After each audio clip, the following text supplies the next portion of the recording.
Oke, bismillahirrahmanirrahim. Assalamualaikum warahmatullahi wabarakatuh. Jumpa lagi bersama saya Alvin Nazki Fahmi Fawaid.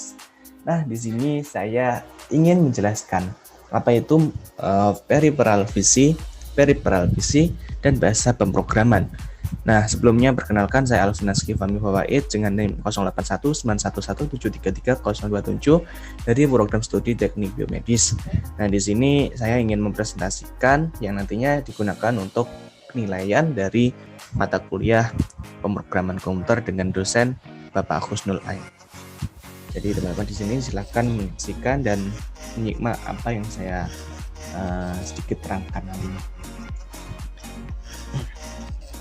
Nah, yang pertama ada pengertian dari peripheral visi. Jadi pengertian dari peripheral komputer atau peripheral visi ini sendiri memiliki pengertian yaitu perangkat tambahan yang digunakan untuk masukkan dan mendapatkan informasi ke atau dari komputer. Artinya apa? Artinya perangkat peripheral ini bisa ditambahkan sesuai kebutuhan yang diinginkan oleh pengguna. Walaupun perangkat peripheral ini bukan komponen utama, tetapi ada beberapa komponen yang harus dan wajib ada setiap mengoperasikan komputer, sehingga perangkat ini tidak bisa dipisahkan dalam sistem komputer. Bisa dikatakan itu sudah menjadi satu kesatuan yang penting gitu. Nah, diantaranya ada perangkat CPU, RAM, hard disk, dan lain sebagainya. Nah, perangkat peripheral ini dibagi menjadi tiga bagian. Yang pertama ada input, yang kedua ada proses, dan yang ketiga ada output. Kita nanti akan bedah satu persatu nih, apa itu input, apa itu proses, apa itu output.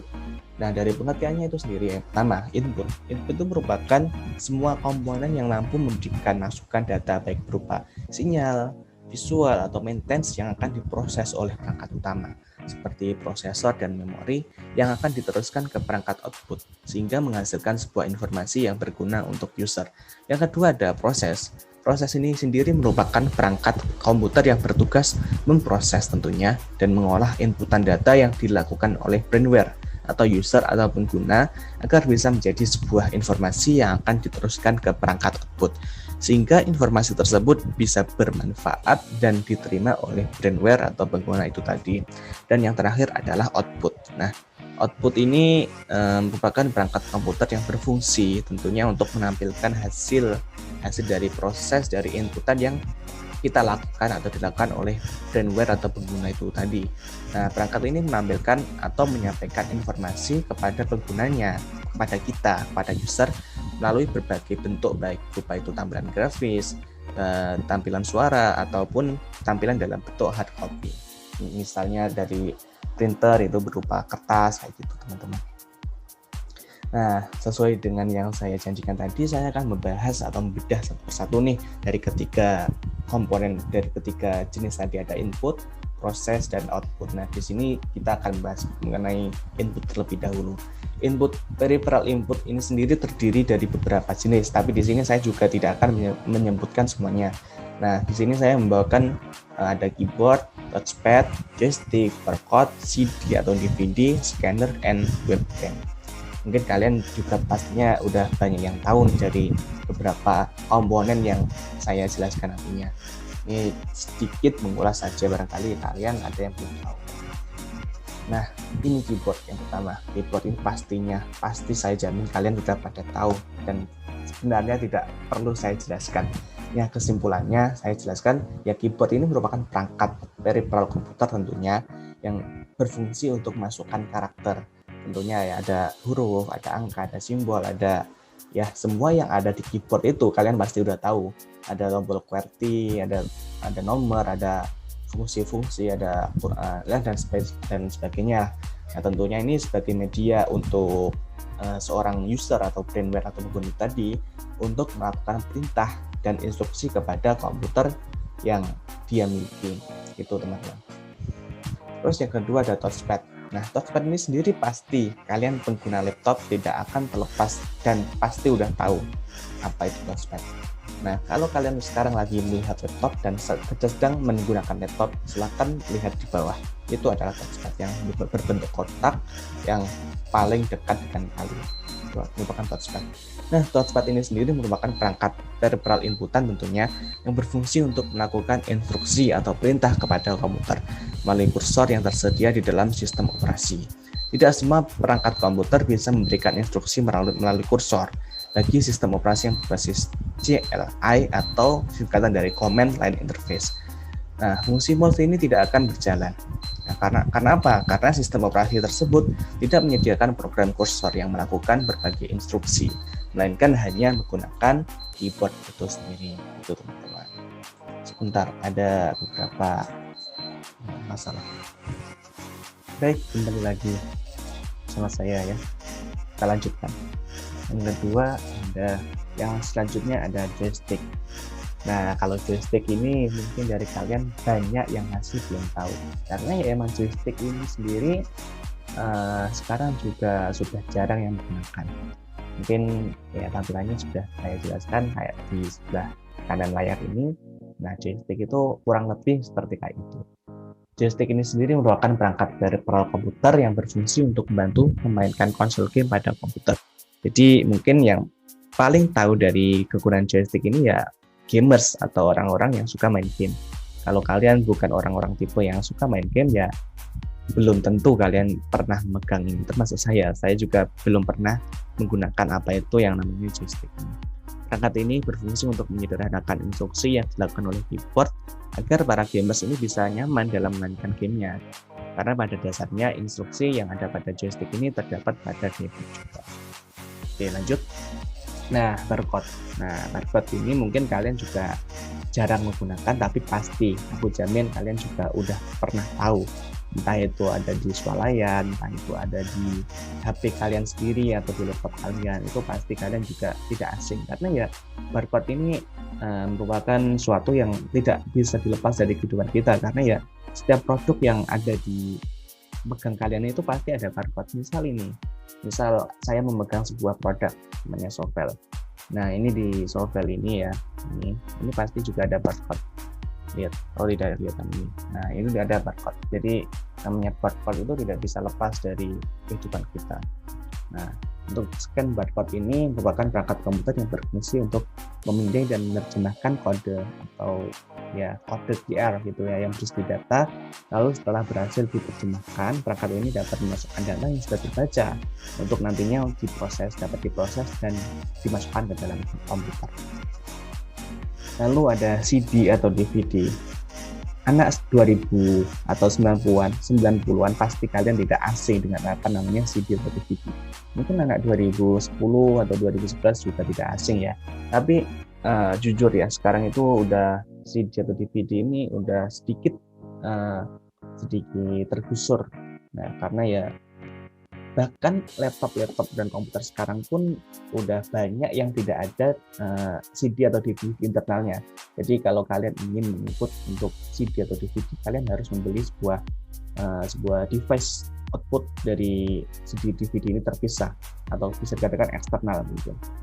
Nah, CD atau DVD ini sendiri merupakan perangkat yang berfungsi tentunya untuk membaca data atau program yang berada pada optical disk yang ada di dalam CD yang sudah dimasukkan ke dalamnya. Lalu lanjut ada scanner. Nah, scanner ini merupakan sebuah perangkat komputer yang memiliki fungsi untuk mengalih atau mengcopy file itu dari copy menjadi hard copy. Ini kalian juga sudah beberapa kali menggunakan, tapi scanner ini sendiri juga sekarang udah jarang digunakan karena banyak aplikasi yang udah bisa melakukan scanners tanpa menggunakan aplikasi berupa hardware. Lalu ada webcam. Nah, webcam ini ya sama seperti fungsi dari kamera pada umumnya.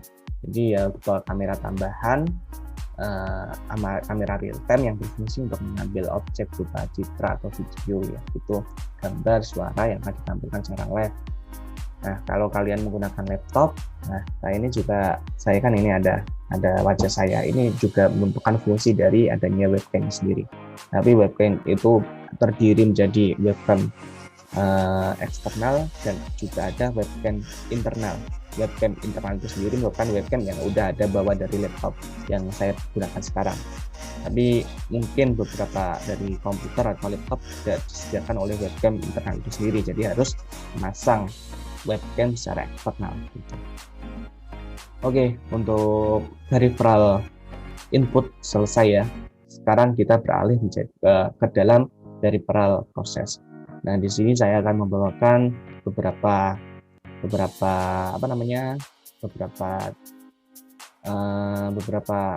benda, beberapa item. Yang pertama ada CPU, RAM, CMOS, HDD, dan VGA. Oke, nanti kita akan bedah satu persatu. Yang pertama ada CPU atau singkatan dari Central Processing Unit. Nah, siapa di sini yang tidak pernah memegang CPU? Nah, ini mungkin teman-teman yang pengguna komputer atau orang yang suka dulunya ke warnet, pasti kalian tidak asing dengan adanya CPU ini. Mungkin karena sekarang itu zamannya udah zaman laptop, mungkin kalian tidak seberapa tahu gitu adanya CPU yang besar, yang kotak besar ini, seperti ada di gambar.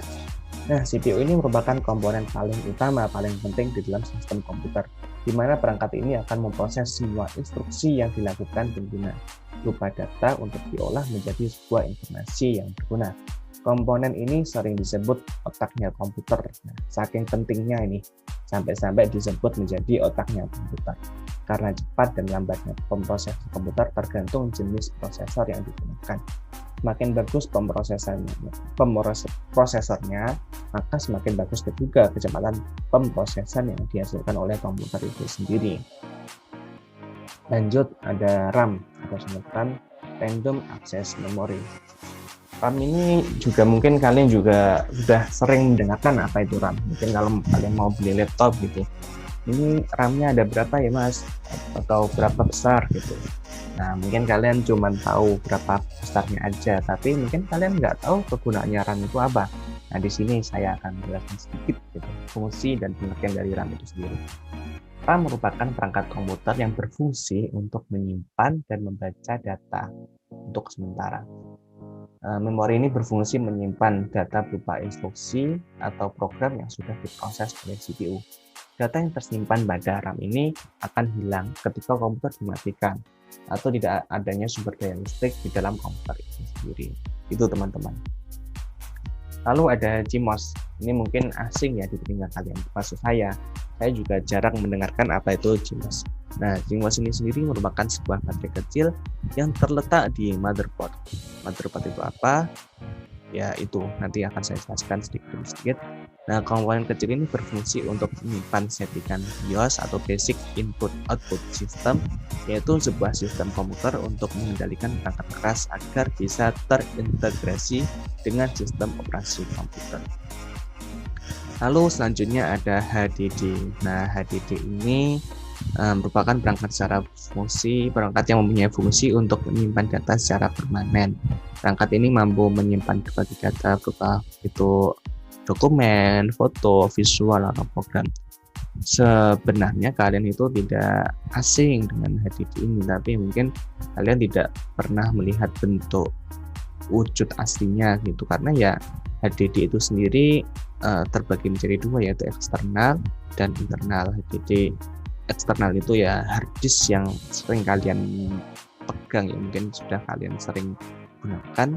Nah, sedangkan yang internal itu ya udah tertanam di dalam sebuah komputer itu sendiri, dan kalian pastinya udah jarang atau tidak pernah melihat itu. Oke, mungkin bisa lanjut. Nah, yang kedua, selanjutnya ada VGA. VGA ini merupakan perangkat peripheral utama yang berfungsi untuk memproses data visual berupa tampilan atau interface komputer. Perangkat ini bertanggung jawab untuk menampilkan layar komputer di monitor ataupun di proyektor. Bagus tidaknya visual interface komputer tergantung bagus tidaknya VGA yang digunakan itu sendiri. Nah, untuk peripheral proses mungkin cukup itu tadi. Sekarang kita beralih ke dalam peripheral output. Oke, peripheral output ini sendiri akan saya bagi menjadi beberapa bagian atau beberapa jenis, ya. Ada monitor, ada proyektor, ada speaker, printer, dan headset. Sebenarnya ya peripheral output ini merupakan sebuah peripheral yang sangat familiar dengan kalian, Karena ya jika kalian mendesain sebuah komputer, pasti kalian tidak akan lepas dengan adanya output ini, dan pasti kalian juga udah tahu gitu monitor itu yang mana, proyektor itu kayak gimana, speaker itu yang bentuknya seperti apa, fungsi untuk apa, dan lain sebagainya. Pasti kalian juga udah pernah tahu gitu. Oke, tanpa basa-basi akan saya jelaskan satu persatu. Yang pertama ada monitor. Monitor ini sendiri biasanya juga terbagi menjadi beberapa jenis. Ada monitor yang udah bawaan dari komputer atau laptop itu sendiri, ada juga yang digunakan secara terpisah gitu. Nah, monitor ini merupakan perangkat output yang berfungsi untuk menampilkan grafis komputer, menampilkan hasil proses dari komputer itu dalam bentuk teks, gambar, ataupun video secara visual yang nanti bisa kalian lihat atau bisa kalian baca gitu. Lalu ada proyektor. Nah, proyektor ini sendiri mungkin kalian tidak punya di rumah, tetapi kalian pasti udah sering tahu. Lagi kalau kalian itu udah anak-anak SMA ataupun anak universitas atau anak kuliahan gitu. Pasti di kelas, di tempat-tempat umum yang mungkin di aula kayak gitu, pasti tidak lepas dengan adanya proyektor ini. Karena ya ketika kita presentasi, kita bakal membutuhkan sebuah benda yang namanya proyektor ini sendiri untuk bisa layar di laptop kita itu bisa dilihat oleh orang banyak gitu, kasarannya gitu ya pengertiannya. Nah, proyektor ini sendiri merupakan perangkat peripheral output yang berfungsi untuk menampilkan grafis komputer. Nah, hanya saja proyektor ini menggunakan alat optik yang memiliki cahaya. Mekanismenya perangkat ini menampilkan gambar atau video maupun data-data dari komputer atau laptop ke sebuah layar besar. Biasanya itu layarnya warna putih ataupun ke tempo juga bisa. Nah, pancaran cahaya itu dapat dihasilkan dari optik dan panel yang ada dalam perangkat tersebut. Itu teman-teman. Lalu ada speaker. Speaker ini juga terdiri dari dua jenis, yaitu ada speaker internal dari komputer dan speaker dari eksternal. Speaker dari eksternal ini sendiri banyak banget teman-teman jenisnya. Ada yang bentuknya kayak gini, kayak botol, kayak pesawat, kayak apapun ada bentuknya, dan jenisnya juga banyak, mereknya juga banyak. Speaker ini juga pasti kalian udah pernah tahu dan pernah menggunakannya, karena speaker ini tidak bisa lepas dari kalian. Nah, speaker ini merupakan alat keluaran yang berfungsi untuk mengeluarkan suara berasal dari hasil pemrosesan dari sinyal elektrik ke frekuensi audio. Kalau kalian bisa mendengarkan suara saya ini, berarti kalian mendengarkan suara dari fungsi dari speaker kalian itu. Jika speaker kalian itu bermasalah, pasti suara saya ini tidak terdengar secara jelas. Lalu apakah suara saya jelas? Kalau suara saya jelas, berarti speaker Anda bagus. Mantap. Oke, selanjutnya ada printer. Printer ini sendiri pasti juga kalian sudah pernah tahu dan sudah sering menggunakannya. Tapi mungkin di masa pandemi kayak gini, kalian juga udah jarang ya, karena kita udah sering main scan, main kayak gitu. Nah, untuk printer ini bisa untuk mencetak sebuah dokumen atau file gitu ya, mencetak hard copy, baik itu dokumen, foto, dan lain sebagainya. Nanti biasanya alat ini bisa diisi ulang atau direfill tinta dan cartridge yang nantinya bisa untuk digunakan lagi. Oke, lanjut yang terakhir. Yang terakhir ada headset. Headset ini mungkin kalian juga pasti udah pernah menggunakan. Ini headset merupakan perangkat keras komputer yang memiliki fungsi sama mirip seperti speaker tadi, tapi headset ini lebih privacy gitu. Jadi digunakan secara individu, bukan untuk umum. Kalau speaker itu kan mengeluarkan suara secara luas gitu, jangkauannya itu luas. Kalau headset itu digunakan untuk individu yang dipasang di telinga kita masing-masing.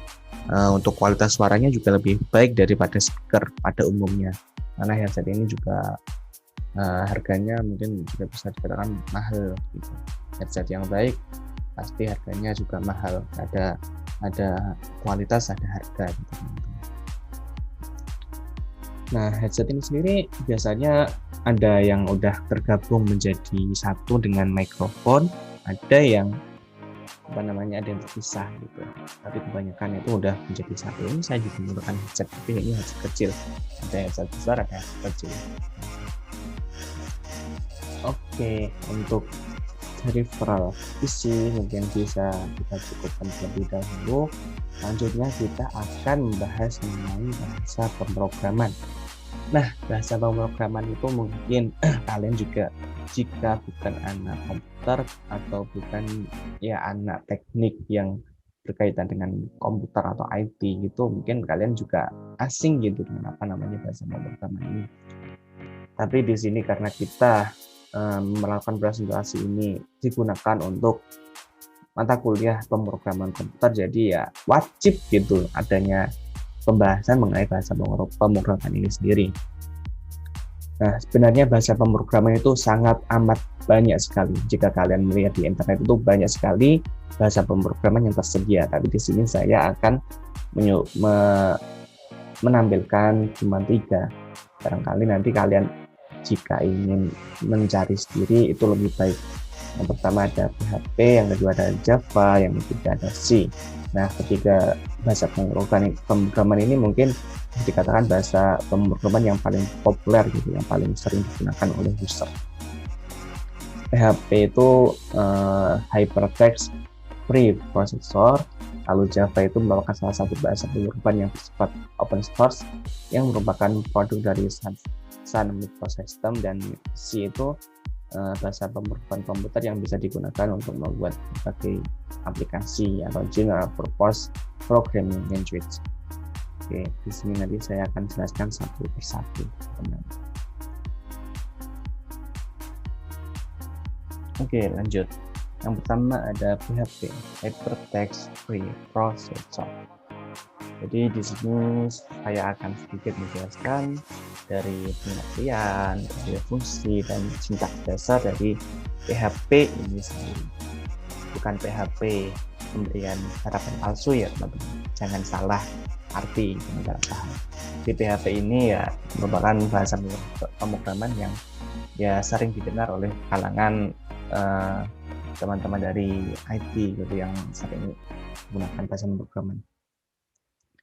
Nah, PHP ini merupakan sebuah bahasa pemrograman server-side scripting yang bersifat open source. Nah, fungsi dari PHP ini tentunya digunakan untuk pengembangan website gitu, teman-teman. Dan kalian yang sering menggunakan website, sering ada tugas membuat website, kalian pastinya tidak asing dengan apa itu namanya PHP. Nah, untuk sintaks dasarnya, sintaks PHP ini bersifat case sensitif. Jadi penggunaan huruf besar atau kecil itu akan mempengaruhi output yang diberikan. Jadi untuk penggunaan PHP ini kalian harus benar-benar teliti gitu. Atau kalau misal kalian harusnya itu menggunakan caps lock, tapi kalian tidak menggunakan caps lock, itu pasti akan mempengaruhi dari pemrograman kalian itu sendiri, gitu teman-teman. Nah, untuk sintaks dasar PHP ini seperti yang udah ada di tampilan layar ya teman-teman. Nah, kode-kode di atas itu akan menghasilkan output Yogyakarta di halaman website kayak ini. Panah ke kiri, tanda tanya PHP. Ya kayak tulisan gitu ya, saya tidak perlu menyebutkan satu persatu. Itu akan menghasilkan output atau tampilan berupa tulisan Yogyakarta di halaman website. Pada PHP ini juga bisa menuliskan komentar sebagai penjelasan dari kode yang ditulis. Komentar di PHP itu menggunakan logo atau simbol garis miring 2 kali atau bintang garis miring 1 kali, dan tidak akan dimunculkan sebagai output di browser, atau user tidak akan melihat ketika udah berada pada tampilan akhir. Nah, untuk contoh kode PHP ini ada HTML. Nah, udah, silakan kalian lihat.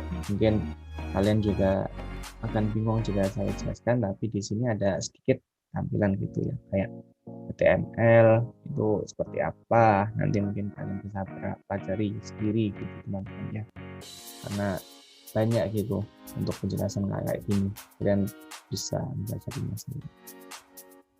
Nah, selanjutnya ada CSS. Nah, ketika digunakan bersama dengan CSS, output yang diberikan tentunya memiliki atribut CSS seperti warna dan ukuran font yang berbeda, seperti tampilan pada kanan layar ini, teman-teman. Lalu ada JavaScript. JavaScript ini juga tentunya ya tampilannya seperti tampilan di bawah ini. Mungkin tidak jauh beda dengan tampilan-tampilan sebelumnya kayak tadi ada CSS, HTML gitu. Mungkin tidak terlalu berbeda, tapi ya untuk pengetahuan saja kalau PHP ini merupakan bahasa pemrograman yang cukup luas gitu, teman-teman. Nah, untuk PHP kita akhiri terlebih dahulu, lalu kita lanjut ke bahasa pemrograman selanjutnya yaitu Java. Oke, lanjut. Nah, Java ini merupakan bahasa pemrograman umum yang konkuren atau menjalankan banyak hal secara bersamaan, berbasis class, berorientasi objek, dan dirancang secara khusus agar tidak bergantung pada sistem tertentu. Untuk fitur-fitur terpenting dalam bahasa pemrograman Java ini, yang pertama ada General Purpose Computer Programming Language. Nah, di sini merupakan Java dirancang sebagai bahasa pemrograman yang bisa dipakai untuk membuat berbagai aplikasi, mulai untuk aplikasi desktop, website, aplikasi mobile, hingga embedded device seperti mikroprosesor atau perangkat pintar. Berbeda dengan bahasa pemrograman yang secara khusus dipakai untuk pembuatan aplikasi tertentu. Jadi ya Java ini merupakan aplikasi bahasa pemrograman yang spesial. Sebagai contoh, bahasa pemrograman PHP yang udah kita jelaskan tadi itu hanya khusus dipakai untuk membuat sebuah website, gitu teman-teman. Lalu yang kedua ada concurrent. Nah, dalam teori komputasi, concurrent programming adalah fitur di sebuah bahasa pemrograman yang bisa menjalankan banyak hal dalam satu waktu. Lawan dari kata concurrent adalah sequential programming, di mana alur pemrograman diproses secara berurutan dari awal hingga akhir. Secara umum, concurrent programming akan meningkatkan performa dari aplikasi yang kita buat. Yang ketiga ada class-based object oriented atau pemrograman berbasis objek. Berbeda dengan kebanyakan bahasa pemrograman yang mendukung pemrograman prosedural dan objek sekaligus seperti C++, PHP, atau Python, bahasa Java ini hanya menyediakan sebuah objek saja, menyediakan sebuah konsep objek saja. Fitur pemrograman objek ini memang akan memudahkan dalam pembuatan aplikasi yang kompleks. Namun di sisi lain juga membuat bahasa Java ini relatif lebih susah, teman-teman. Ya tentunya untuk teman-teman yang masih pemula atau mungkin masih ya berada di tahap baru mengenal bahasa pemrograman itu apa dan sebagainya. Lalu yang keempat atau yang terakhir ada design to have as few implementation dependent as possible. Nah, bahasa Java ini memiliki moto write once, run anywhere, yang menekankan bahwa satu kode program Java yang kita tulis itu bisa langsung berjalan di banyak perangkat yang berbagai sistem informasi tanpa perlu dikompil ulang untuk mendapatkan fitur seperti ini. Bahasa Java menggunakan konsep bytecode dan JVM atau Java Virtual Machine. Oke, bahasa pemrograman terakhir ada bahasa pemrograman C ya. Nah, untuk C ini merupakan bahasa pemrograman prosedural. Konsep pemrograman prosedural itu merupakan sebuah metode pemrograman yang setiap baris perintah diproses secara berurutan dari baris paling atas hingga baris paling bawah sendiri atau akhir. Selain itu bisa terdapat fungsi tambahan atau yang digunakan untuk menyelesaikan sebuah tugas. Bahasa pemrograman C ini termasuk ke dalam kelompok itu tadi. Selain konsep prosedural, terdapat juga konsep pemrograman objek atau object oriented programming. Dalam bahasa pemrograman objek ini, setiap tugas akan dijalankan menggunakan class dan objek. Contoh bahasa pemrograman itu adalah Java tadi, teman-teman. Nah, bagi pemula sangat disarankan untuk mempelajari bahasa pemrograman prosedural terlebih dahulu, baru nantinya kemudian masuk ke dalam bahasa pemrograman objek seperti Java itu tadi. Karena ya itu tadi udah saya bilang, kalau kita langsung ke tahap Java itu pasti kalian juga bakal pusing gitu. Jadi kan kita itu harus belajar dari tingkatan paling bawah dulu, baru bertahap ke tingkatan yang lebih sulit gitu teman-teman. Jangan langsung ke tingkatan yang lebih sulit lebih dahulu, kalian pasti bakal mabuk atau kalian bakal kebingungan sendiri teman-teman. Nah ya jadi intinya beberapa bahasa pemrograman ada yang bukan konsep prosedural itu dan objek sekaligus, contohnya ada C++, Python, dan PHP yang udah kita jelaskan di awal slide tadi. Nah, bahasa C ini merupakan bahasa pemrograman yang hitungannya tuh cepat dan sangat efisien. Aplikasi yang dibuat menggunakan bahasa C bisa dieksekusi dengan sangat cepat serta berukuran kecil. Ini karena C itu bisa langsung berkomunikasi dengan hardware, sebuah fitur yang jarang tersedia di bahasa pemrograman modern seperti Java, PHP, dan Python. Nah, tetapi hal ini juga memiliki kelemahan karena bahasa C itu relatif sederhana, terlalu sederhana gitu, belum modern dan tidak memiliki fitur-fitur modern seperti verbal collection dan dynamic typing. Nah, C ini juga merupakan portable language. Maksudnya apa? Maksudnya bahasa pemrograman C ini bisa dikompil ulang supaya berjalan di berbagai sistem operasi tanpa perlu mengubah kode-kode yang ada. Aplikasi yang dibuat di Windows dengan bahasa C bisa digunakan ke Linux dengan sedikit atau tanpa modifikasi sama sekali. Teman-teman. Ya, jadi namanya di dunia ini juga pasti kalau ada kelebihan pasti ada kekurangannya. Tidak semua yang punya kelebihan itu tidak memiliki kekurangan, itu tidak ada ya teman-teman. Karena ya kita itu tidak memiliki kesempurnaan di dunia ini, pasti ada kelebihan ada kekurangan. Nah, ada juga C ini merupakan induk dari bahasa pemrograman modern.